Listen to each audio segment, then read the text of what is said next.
everyone, and welcome. Have you ever wondered why, when we think of fairy tales, we tend to think of imagery like this? Vaguely medieval or Renaissance, set in the countryside, in the forest, full of nature. Well, there is a very specific reason for that imagery, and that reason, surprisingly enough, has a lot also to do with the anti-corset dress reform movement of the 19th century. All of it starts with the concept of a fairy tale. This is actually a fairly new term in many ways. It was coined in 1697 by Madame de Aulnoy as she published a book called Contes de Fées, and translates essentially to fairy tales. Prior to this, there were some published versions of folk tales, but for the most part, folk tales, whether it is in Europe or around the world, are something that is carried on through oral traditions, a story that is told differently from region to region, from family to family. And books about folk tales and eventually fairy tales became more and more common in the 18th and 19th centuries. And of course, eventually we started illustrating those books as well. So one of the really big booms in illustrated fairy tale books comes in the mid to late 19th century. And this is an era where there are lots of different art styles being explored, but one in particular that we need to focus on is the Pre-Raphaelites. The society was started in 1848 and was heavily inspired by both nature and medieval art. In fact, they really honed in on Italian 15th century art, and the combination of that era and nature that inspired them produced these beautiful artworks. And some of those artists and other artists that were inspired by them went on to illustrate a lot of those really popular books about fairy tales. And speaking of inspired by nature, I'm happy to say that the sponsor of this week's video is Native. Native offers deodorants which are aluminum and paraben free, made up of simple ingredients that you're actually familiar with, like coconut oil and shea butter, that are extremely effective. In fact, I first came across Native a few years ago when I was looking for a new deodorant option that would leave me and my clothing feeling clean, and I found Native to be just the right thing for me. It's not sticky and feels dry while applying. It comes in so many different scents. I am incredibly sensitive when it comes to my nose, so I really appreciate the fact that they have an unscented version. I also do love their coconut and vanilla though. It's got just the right hint of scent to it without it being too strong. They even have plastic-free versions with sustainable packaging, as well as body washes, lotions, and so much more. Normally, 3 deodorants would be $39, but if you use my link and my code Rudolph, you'll get them for $26, which is more than 33% off. With my code, you can also get 20% off any body wash or lotion. So if you want to leave you and your precious clothing feeling fresh, check out Native today. Thanks again to Native for sponsoring this week's video, because the Pre-Raphaelites weren't the only ones heavily inspired by nature. Their art movement would go on to inspire the aesthetic movement, arts and crafts, Art Nouveau and Art Deco. They all looked at nature and historic art in their own way. But that means that as we go forward and more books are illustrated, being inspired by these different styles, they all have their root system in some of those early published illustrations. So that's how we sort of came to not only a style that is fairy tale inspired, but also a fashion, an era, precisely. That's why we tend to think of the medieval era as being part of fairy tales rather than specifically just the 18th and 19th centuries when these were first being published. And while there are heavy inspirations from traditional attire being worn in the countrysides, at this time, there's still going to be a lot of influence from the medieval era. And interestingly enough, this influence extends far beyond just those illustrations, because it's not just the setting that we're seeing it in, it's the clothing. And that clothing isn't made up out of thin air. And in fact, even the more whimsical versions of it did truly exist, because alongside of the Pre-Raphaelite movement and the later movements such as the aesthetic movement, there were garments being created. There was a whole lifestyle being promoted, and it tied in with the dress reform movements of the era. Though early dress reform movements focused on things like bloomers from Amelia Bloomer, garments that were much more practical and comfortable for women, there was an issue of the fact that it just wasn't that attractive. But as the Pre-Raphaelite artists who were not surprisingly mostly men, were going for a more artistic version of their own clothing that was a bit disheveled. It didn't work so well for women to just simply look disheveled, and so they sort of developed their own style. And this is actually not one specific era or one specific type of clothing or group of people, but really expanded into so many different types of fashion. The point of all of it, though, was the fact that it was meant to be more comfortable but elegant, that you could go without a corset or with some very light support, and in general it's very artistic. And in fact, the best term that we have for it is artistic dress. If you want to read a lot more about it, I highly recommend looking up Robin Calvert, who has done so much research into this particular genre and era of clothing and art. And these garments that were being designed and made and produced out of these both artistic and lifestyle movements were pretty centralized around one particular company, Liberty & Co. And you might have heard of them before because they are still around. You just will usually think of them for their fabric or perhaps wallpaper prints. They're actually well known in the 19th century for just producing fabrics in general. And these fabrics became quickly adopted into these sorts of garments. And in fact, Liberty & Co. didn't let that pass them by. They picked up on not only the use of their fabric, also some of the other popular movements when it came to arts and crafts, of handicrafts, of putting embroidery and smocking and other traditional styles of decoration into the clothing, going back to sort of anti-mass production before mass production was even at the scale that we're used to. And they started up in 1884 what they called the Artistic and Historic Costume Studio. And if that doesn't define absolutely everything about this movement and these garments, I don't know what does, because they are artistic, they are historically inspired, and they're almost costumes, but not quite.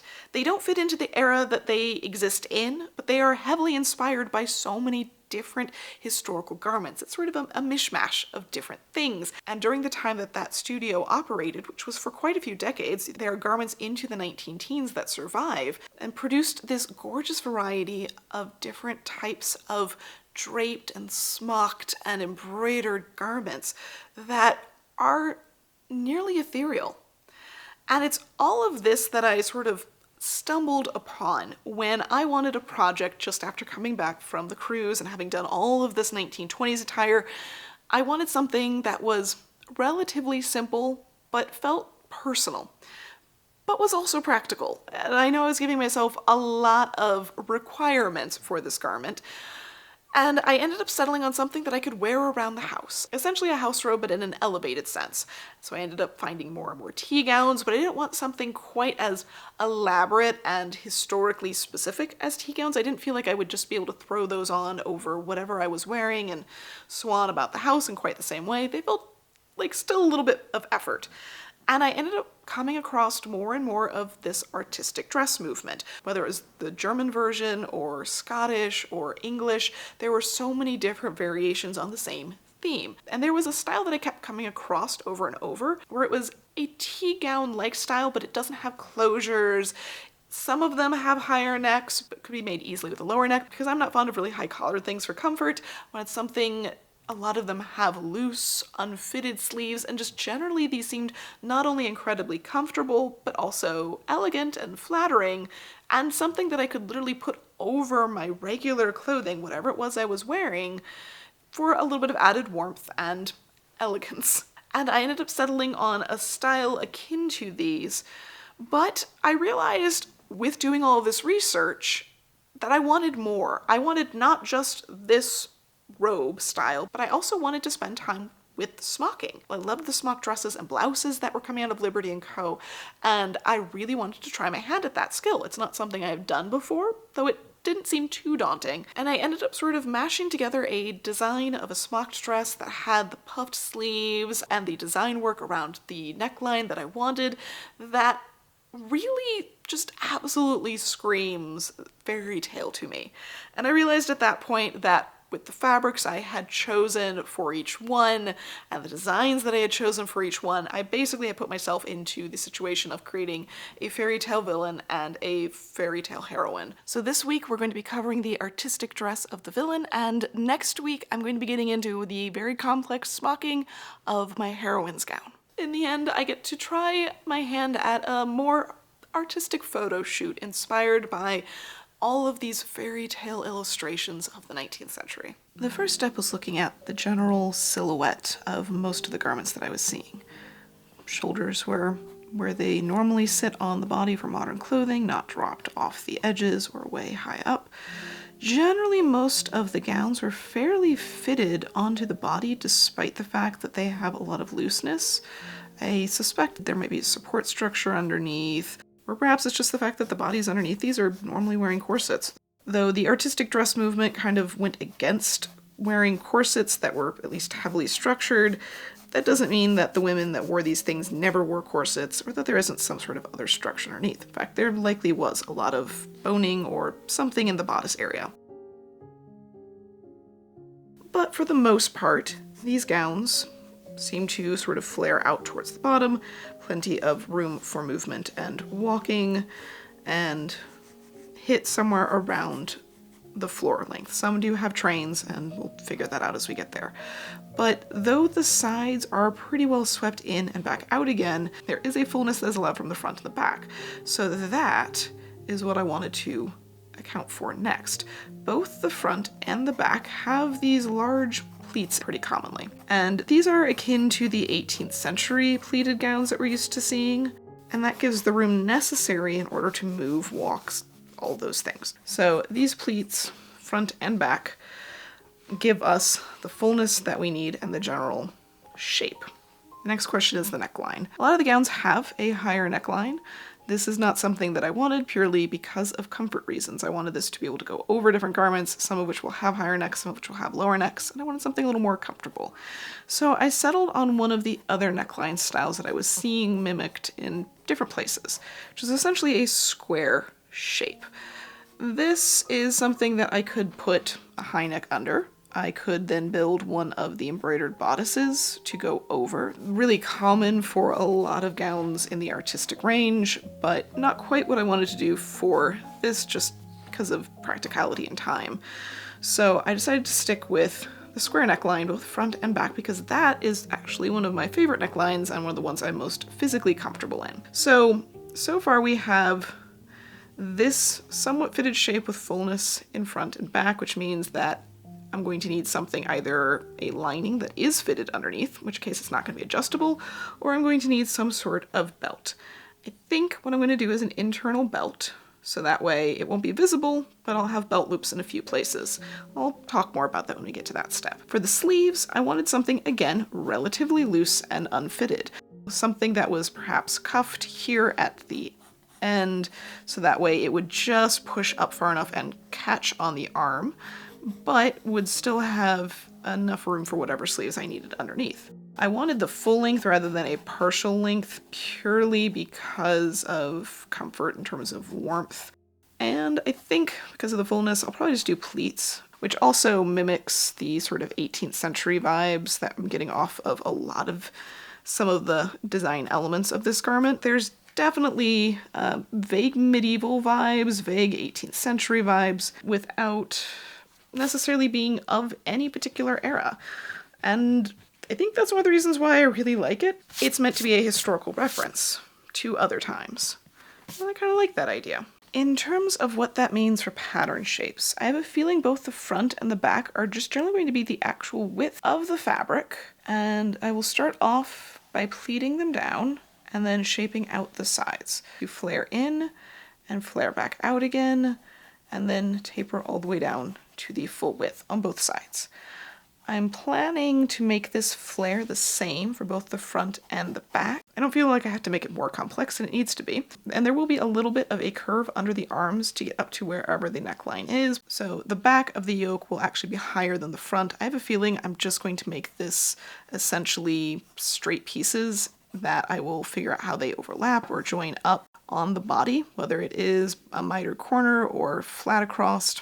So these will just be strips of fabric that I need to cut to the right width and then figure out how they seam together.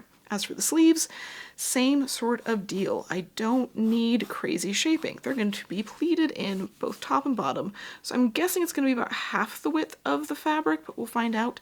And then I will shape out the top to deal with the fact that it needs to be pleated later. For fabric, I looked at a lot of the originals and they were mostly either a silk or a velveteen, and though there are plenty of cotton velvets out there that are very similar in weight and texture, none of the ones that I was coming across were the right colors for what I was looking for. I ended up going with a corded silk from Renaissance Fabrics, which was stiffer than I wanted. This needs to have more fluidity to it. So I ended up washing it, and that gave me a much softer texture. It means that it's also something that can be washable in the future. And I really liked the overall weight and fluidity of the final result. Because these garments were essentially draped, they're not tailored, they're not structured, I figured the only way to really figure out what I was doing was going to be draping it rather than flat patterning. I had to see if visually the pleats were deep enough or wide enough comparison to the body, comparison to how they needed to drape at the hem. So I started off on my mannequin. Now it is not the same size or posture that I have, so it's not going to fit me exactly if I make something fit the mannequin exactly, but it gives me a good start. It's not so far off from my proportions that I can't get an idea of how it's supposed to hang. So I started off with the front pleat, figuring out about how wide I thought it should be, comparing it to my own body, and did a big double pleat there, pinned it back along the sides. I'm also putting a pin in the front at the waist. I'm going to do the same thing in the back, so that way I can check to make sure it's staying fitted. Eventually I'll have belt loops there in order to hold it into place, but a pin's working to hold the tension temporarily. The back pleats, same sort of thing. I was finding on the originals that the back pleats tended to be a little narrower than the front pleats. That presented a bit of a problem because if I just match the pleats up in the middle, then it's not going to be nearly as much fabric when I get down to the hem unless I flare it out way more. So I ended up playing around with smaller pleats to start, realized it just wasn't going to have the fullness down at the hem that I wanted. It wasn't going to fall correctly, especially if I had a bit of a train. So I then went back, took the pleats out, and pleated it so it overlapped by a few inches. So there's actually just as much fabric pleated into the back as the front in the end of this. It's just narrower, so deeper pleats for a narrower overall silhouette. And though the body of this is fairly loose and unfitted in many ways, the yoke is not. The yoke needs to sit correctly on my shoulders and my bust in order to not gape. So I'm using a base pattern that I have that I know fits my shoulders well, and I'm sort of lining up where I think this is going to work on my body. This is purely because I'm by myself. I need to be able to fit on myself. I can't reach my back easily. So that gives me what will hopefully be the right angles pinned together. If it's not, I can take it off, alter the angle, pin it back together, try again. The problem that I found initially was actually in the front rather than the back, thankfully, which was the fact that I was not only having a higher front than I wanted, but it was sort of gaping in the middle, and it means it just wasn't the right angle. So I played around with how far out the straps were going to sit according to the front, and seeing if that changed any, lowering the front a little bit, going back and forth, and eventually found a place where it sat fairly flat. I knew that once I added the body to this yoke, it might change how everything hangs, and I'll deal with more problems then. But for right now, it looks like a fairly good angle. I then put everything back on the mannequin and pinned the front and back to the mannequin. This was important in the fact that the back is higher than the front. So where they're going to match up on the sides is not going to be even on top. I might have to adjust a little bit on the body, but it's a good place to start. I can get enough pins into it so I can try things on and not have it be going every which way. The first thing I realized when I tried the whole thing on was the fact that the yoke was causing problems with the neckline again. So I ended up pulling down when it came to the top line of the body. It was no longer straight but curved down at the sides. It essentially created a little side bust dart there, and that helped to get rid of the extra fullness at the top of the neckline when everything was pulling it down. I then went in and started playing around with the side seams, making sure that the back and the front were at the right heights with each other, that they were nipped in at the waist, but gave myself a little bit of extra room at the sides. When it came up to the bust or down at the hips, I wanted to exaggerate that flare, so I gave myself a little bit of extra ease in those areas. I then went back to the yoke after pulling everything off, chalking it out, making sure everything's marked, and unpinning it, and wanted to double check that I ended up with the shoulder straps that were the same length My shoulders are fairly symmetrical, so I am adjusting these to be the same length. If you find that your shoulders are not symmetrical, which is really normal, then don't worry about taking the time to do this. This is just me knowing my body. So I also knew that I wanted the front and back to sit lower rather than higher, so I was going to work off of whichever of the two shoulder straps was longer. I also went ahead and pinned these pieces to my wool felt on my board just because they were fidgeting around. After being washed, they weren't very stiff and they were prone to moving. So pinning the corners down really helped stabilize what I was working on to make sure that I could get straight, clean lines. I then marked what the width of the neckline needed to be in front and back, and marked out where I needed to seam my shoulder pieces on. I'm doing this a little bit weird. This is not the easiest way to do it. The easiest way would be to have two strips where you are inserting it between the interior and the exterior. This method, same basic process, just a little bit weirder. So I'm stitching the exterior half of the shoulder strap to that center line, folding up the seam allowance, and then I will press that seam allowance back, fold it over, and slip stitch it into place. You could seam this yoke together in so many different ways. This is just what I ended up doing to save myself the most fabric. For the side seam, I folded back the fabric and marked with chalk where the sides met up, what the curve was. I knew that I wanted the curves to be the same, the front and the back, but it was really important for me to make sure that I got them lined back up correctly, that I wasn't skewing the front too high or too low when I seamed them back together. So I went in and cleaned up just the one curve on the front, added seam allowance, trimmed it down, and then used that piece to apply to all of the other side seams. Like I said, the back ends up being the same width as the front, even though it has a smaller pleat, just because I'm putting more depth into that pleat. If this was any more fitted to the body, then I would make a different front and different back because we are different shapes in front and back, but because it's all pleated and loose with the exception of the waist, I just wasn't concerned with making it more complicated for me. I then serged the edges to finish them off. It's the easiest way to do it, even if it's not terribly accurate for this era.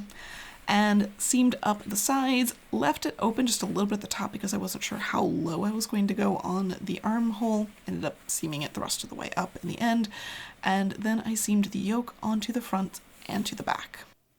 At that point, I turned all of the interior seam allowances back in, slip stitched them down, and was ready to start on the waistband. I figured that I needed belt loops at the side seams as well as the front and the back, so I just found where the pleats met up, or sort of where the center was where they overlap each other, and put little belt loops made out of grosgrain ribbon there. I could have used self fabric, made little tubes. This just seemed really simple. I'm doing this by hand because I want it to be less visible on the exterior. The side seams, it's going through the seam allowance, it's not going to be visible on the exterior at all. However, the front and the back, it will be a little bit, it will be underneath the pleats, and with the hand stitching, honestly, on this fabric, you can barely see it anyway, so not a big concern for me. And the width of that is just enough to allow the belt to pass through. For the belt, I ended up using the fabric, made a long tube out of it, and instead of stitching off the ends with corners, which I sometimes find rub on the body, I ended up doing a sort of fringed end. I will probably fringe it more, and to stop it from unraveling further, I just wrapped thread around it a couple inches up. Essentially, we're just making a little tassel there. And then it was on to the sleeves. This was the more complicated part because I didn't have a pattern that I was working off of for the arm side and the sleeve shape. You definitely can, and I highly recommend doing that. I started off by pleating big pleats in the top to take up all the extra fullness until I started to match up where the bottom of the arm side and where I thought the bottom of the sleeve was going to be. This is something that I will pin and adjust and could be much more easily draped on a person or a mannequin with arms.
For the cuff, I ended up pleating it in there as well rather than gathering it. I thought pleats suited this fabric better. The cuff is just really simple, couple inches wide, just big enough to fit up over my forearm and hold into place there. And then it's onto the hem. The important part was making sure that the front was high enough that I wouldn't trip on it, and from there I could angle it down and swoop it around so that way it ended up being about 6 inches longer in back than in the front. I then folded whatever allowance I had for the hem up about 1 inch and slip stitched it into place.